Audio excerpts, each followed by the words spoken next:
সম্মানিত ভিউয়ার্স, আসসালামু আলাইকুম। আজকের মূল আলোচ্য বিষয় হলো আমরা ক্ষেত খামার করি, আমরা ফসলাদি চাষ করে থাকি। অনেক সময় আমাদের গাছে ফল কম হয়ে থাকে, ক্ষেতে খামারে দেখা যায় অনেক সময় আমাদের ক্ষেত খামারে ফসল কম হয়ে থাকে। এই জন্য আজকে যদি আমরা এই আমলটি করি, একটি আমলের কথা বলবো, এই আমলটি যদি আমরা করতে পারি ইনশাল্লাহ আমাদের ক্ষেত খামারে অনেক ফসল হবে ইনশাল্লাহ।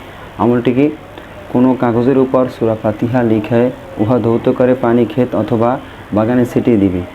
যখন মালিক ইয়াউমিদ্দিন এ পৌঁছবে তখন উহা 7 বার লিখবে, ইনশাআল্লাহ ফসল অনেক ভালো হবে।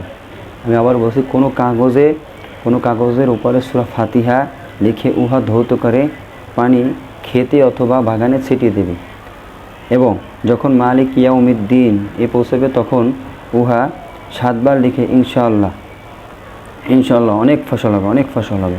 এই আমলটি ছোট্ট একটি আমল হলেও কিন্তু আমলটি কিন্তু অনেক গুরুত্বপূর্ণ। আমরা যদি একই সাথে আমলটি করতে পারি ইনশাআল্লাহ অনেক ফসল হবে। আল্লাহ পাক সকলকে একই সাথে আমলটি করার তৌফিক দান করুক। সকলকে ধন্যবাদ। আজকে ভিডিওটি এই পর্যন্তই। আর আপনি যদি নতুন হয়ে থাকেন চ্যানেলটি সাবস্ক্রাইব করুন।